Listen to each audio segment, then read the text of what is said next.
আজি আপোনালোক সকলো সাংবাদিক বন্ধুক আমি আমাৰ শাৰদীয় দুৰ্গা উৎসৱৰ আন্তৰিক শুভেচ্ছা জ্ঞাপন কৰিছোঁ।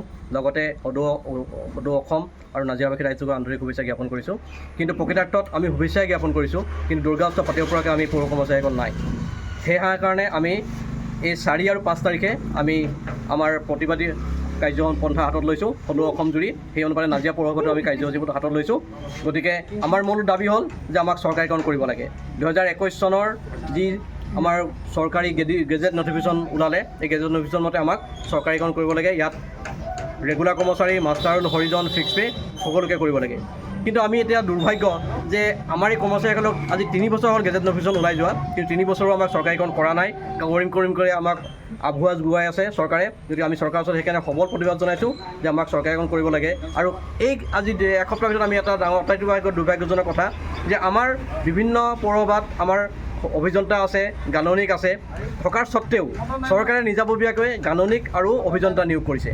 ই এটা সঁচাকৈ আমাৰ কাৰণে দুখৰ বিষয় যে আমাৰ পৌৰ কৰ্মচাৰীসকলৰ ভিতৰত এই গাণনিক অভিযন্তাসকলে অত বছৰে কাম কৰি আছে, থকাৰ স্বত্তেও তেখেতলোকৰ ক্ষেত্ৰত কোনো কথা চিন্তা নকৰি নতুনকৈ গাণনিক আৰু অভিযন্তা নিয়োগ কৰাত আমি সঁচাকৈ দুখিত। গতিকে আমি এইটো ভাবোঁ যে আমাৰ যিসকল গাণনিক আছে, আমাৰ যিসকল অভিযন্তা আছে, তেখেতলোকক প্ৰকৃতত চৰকাৰীকৰণৰ আওতাত আনি চৰকাৰীকৰণ কৰিব লাগে। গতিকে বাকী তেখেতলোকে পাছত কি কৰে আমি ক'বলৈ নাযাওঁ।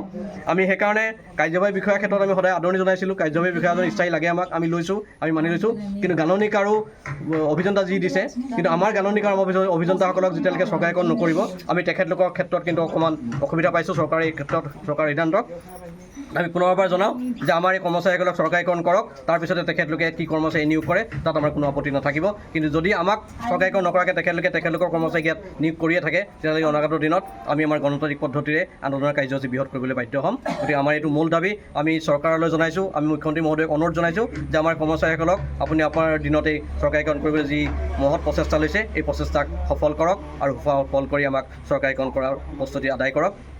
বেশী কৰ্মচাৰী নহয়, আপুনি অসমত কেৱল 5771জন কৰ্মচাৰী আছে, য'ত চাফাই কৰ্মী, হৰিজন কৰ্মী, মাষ্টাৰ কৰ্মী, ৰেগুলাৰ কৰ্মী সকলো আছে। গতিকে আপুনি 2টা ফেজত আপুনি আপোনালোকে কৈছে ল'ম বুলি, আমি তাতো মান্তি হৈছোঁ। 2টা ফেজতে হওক, কিন্তু আপোনালোকে সোনকালে আমাক চৰকাৰীকৰণ কৰক। আৰু সেইকাৰণে আমি নগৰ চহৰ আজি 2টা দিন সম্পূৰ্ণৰূপে বন্ধ ৰাখিছোঁ। আপোনালোকক আৰু এটা আমি জনাই দিছোঁ যে এই সময়খিনিত আমি পানী আৰু বিজুলী যোগানৰ অতি বন্ধ থাকিব। যিটো আমাৰ ষ্টেট লাইট, এই লাইট বন্ধ থাকিব।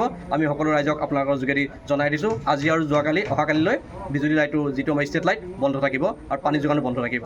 আমি অনিচ্ছা সত্ত্বেও এই ক্ষেত্ৰত অলপ আমি কঠোৰ হ'বলৈ বাধ্য হৈছোঁ। গতিকে আমি পুনৰ জনাইছোঁ আমাৰ এই সকলো কৰ্মচাৰী মুখলৈ চাই আমাৰ বিভাগীয় মন্ত্ৰী মহোদয়ে আৰু আমাৰ মাননীয় অসমৰ মুখ্যমন্ত্ৰী মহোদয়ে আমাক এই কামটো যি হাতত লৈছে, তেখেতলোকেই কৈছে, তেখেতলোকে কেবিনেট সিদ্ধান্ত লৈছে, গতিকে তেখেতলোকে আমাক এই কামটো অতি শীঘ্ৰে কৰিব বুলি আমি আশাৰে বাট চাইছোঁ। আৰু সেইকাৰণে আমি এইটো প্ৰতিবাদ বুলি ক'লেও আমি কৈছোঁ যদিও প্ৰকৃতাৰ্থত আমি তেখেতলোকৰ দৃষ্টিগোচৰ কৰিব বিচাৰিছোঁ।